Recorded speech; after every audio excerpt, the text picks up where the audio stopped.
Frères et sœurs, membres de l'Église, famille de Dieu, auditeurs, auditrices de la parole de Dieu au quotidien, aujourd'hui, nous célébrons la parole de Dieu en ce troisième dimanche du temps ordinaire.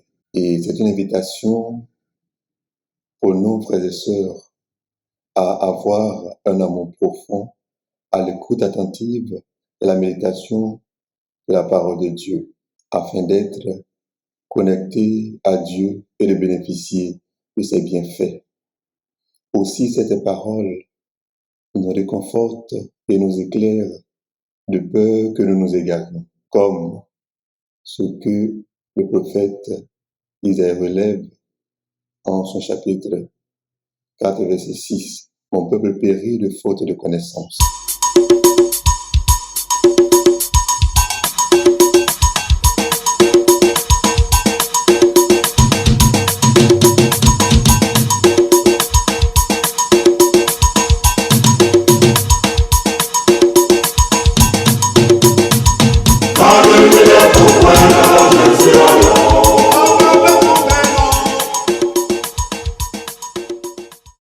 Aujourd'hui, nous sommes à la 7e édition du Dimanche de la Parole, depuis son institution par le remémoire le pape François en 2019. Et nous voyons que dans la première lecture, le prophète Isaïe nous invite à la conversion pour échapper à l'humiliation devant Dieu et les hommes. Car la conversion nous permet d'entrer pleinement dans la gloire de Dieu, fait homme, venu nous sortir des œuvres des ténèbres.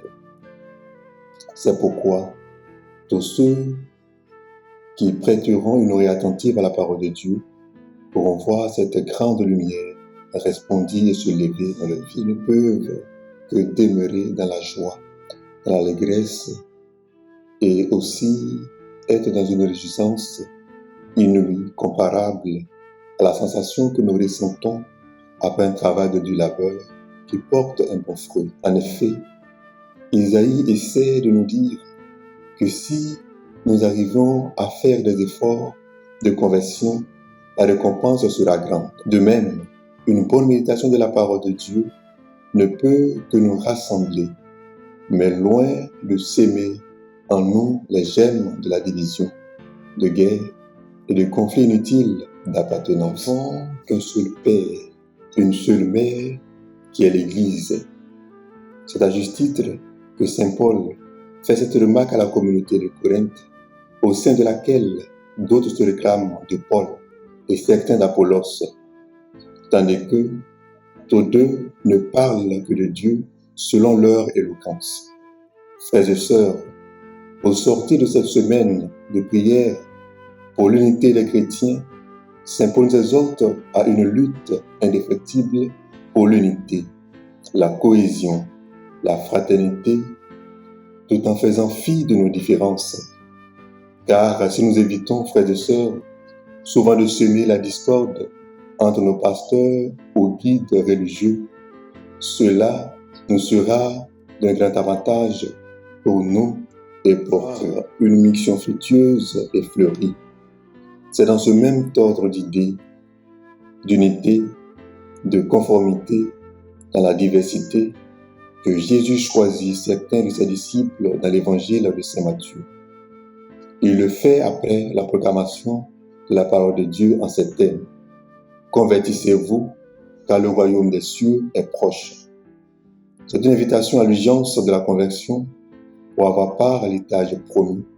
Alors, Dieu, par son Fils, nous appelle à sa suite. Frères et sœurs, serions-nous capables à donner une réponse favorable à l'appel de Dieu, comme Pierre, André, Jacques et Jean, qui ont tout laissé pour suivre Jésus, pécheur d'homme?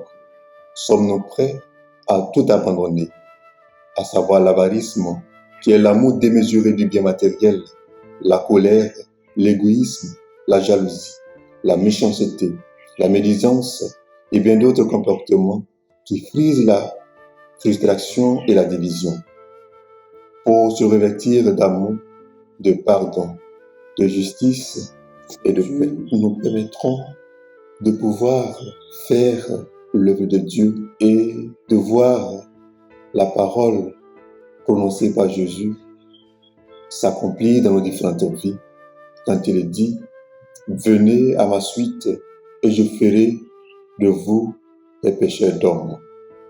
Que cette parole, frères et sœurs, nous habite tout au long de cette semaine afin d'agir et de réagir avec prudence et mesure. Bon dimanche de la parole à toutes et à tous, et que la Vierge Marie intercède fortement auprès de son Fils afin de nous aider à être dociles et humbles vis-à-vis de la parole de Dieu qui nous permet d'être éclairés pour accéder au salut, le vrai bonheur tant attendu de tous les chrétiens que nous sommes. Prions.